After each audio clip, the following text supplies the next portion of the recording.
ဒီနေ့မှာပေါ့နော်ဒီဆိုလာပြားလေးကဖိုးထွက်ပြီးတော့အေးမထွက်တာပေါ့နော်အေးမထွက်တဲ့ဟာလေးကိုကျွန်တော်စစ်ကြည့်လိုက်တဲ့အခါကျတော့ဒီအောက်မှာပေါ့နော်ဒီတောင်းကဆဲကွက်လေးကပြက်နေတာအဲ့ဒါလေးကိုဂျမ်မှာကြော်ပေးလိုက်တယ်ဂျမ်မှာကြော်ပေးလိုက်ပြီးတော့ကျွန်တော်တို့မှာဒီဆိုလာကျိုးကဒါဒီကျိုးနဲ့တုံးလို့မရအောင်ဒီကျိုးကအဆင်မပြေဘူးနော်အဲ့တော့ဒီမှာခဏလေးပြမှာဒီမှာအနက်ကျိုးကကျွန်တော်တို့ဒီဝက်60ခဲကောက်တွားထားတယ်ပြီးလို့ရှိရင်ဒီမှာပေါ့နော်ဒီအနေကျိုးကဒီ product အနေရောဝင်မယ် product အနက်ကဒီခဲကောက်ကိုတွားမယ်အမီယာက 1.6 လောက်ရှိတယ်ပေါ့နော်ဒါကဟိုမှာ60ဝက်ခဲကောက်ကိုလှုပ်ဆွဲထားတာနော်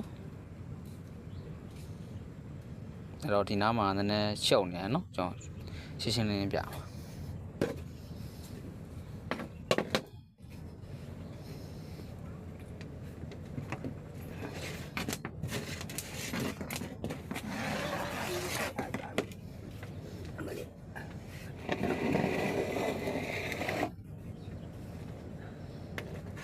ကဲဒါဆိုလာပြအနက်ကဒီဝက်60ခဲကောက်ရဲ့ဝက်60ခဲကောက်ရဲ့ neck လင်မှာတစ်ခါတိုက်ရိုက်ချိတ်ပါတယ်ဒီအနီရကြတော့ကျွန်တော်တို့ကဒီမှာနော်အမီယာကိုကြည့်လိုက်ကျွန်တော်ဒီလိုတိုက်ရိုက်ဆွဲဆန်းလိုက်အမီယာကိုတိုက်ရိုက်ဆွဲဆန်းလိုက်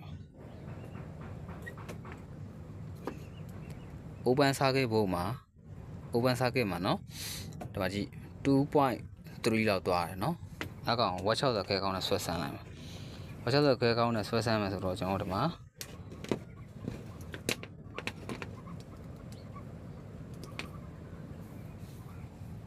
1/63တမနော်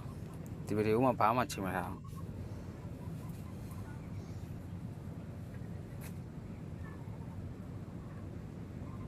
โอเคခါနေခဲဆွဲပြဒါကတော့လှုပ်ဆွဲနေအချိန်မှာဒီနေ့ကမိုးနည်းနည်းအုံနေမိုးနည်းနည်းအုံနေဆိုတော့ဒီလောက်ပြန်ရတာမစိုးလို့ပြောရမယ်နော်အခုရောထွက်လာဟိုမှာ 1.3 ဖြစ်သွားတယ်ဒါမှတွဲထားနော်တကြိုးတွေနဲ့ပဲထားလိုက်တွဲထားတယ်ခဏလောက်ထားတာပါနော်ကျွန်တော်တက်ပါခဲလေးနဲ့ရှင်း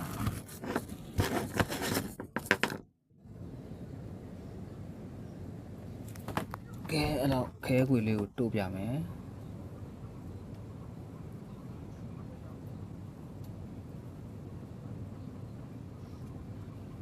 ဒါမှမဟုတ်ဘူးနော်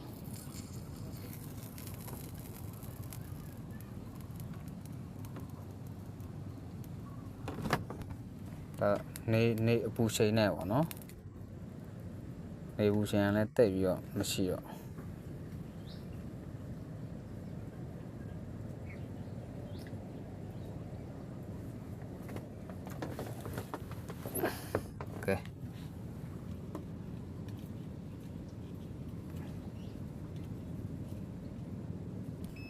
ကဲစမ်းကြည့်မယ်ဆောက်လို့ရမယ်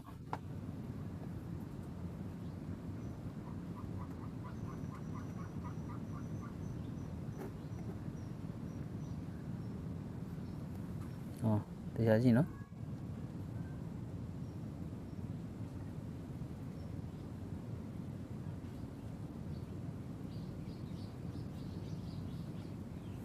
အကြည့်ခဲဆော်လို့ရတယ်တွေ့လားကဲအဲ့တော့ဒီဆိုလာချက်လေးကကောင်းသွားပြီဆိုတော့ဒီကျိုးကိုလဲရမယ်ဒီကျိုးကအဆင်မပြေပါဘူး AC မှာသုံးတဲ့ကျိုးဖြစ်နေတယ်ဆိုတော့ဒီနေ့ရဲ့ပြစ်ချက်လေးကဘာလဲဆိုတော့ဒိုင်အုပ်နှလုံးထည့်လဲရမယ်ပြီးတော့ဒီပေါ်ကဒီကောင်ပေါ့နော်ဝတ်100လား80လားတော့မသိဘူး name plate တွေပြောင်းနေအဲ့တော့ဒီအကွက်လေးကဖြစ်သွားတာဒီအကွက်လေးကဆဲသေးသွား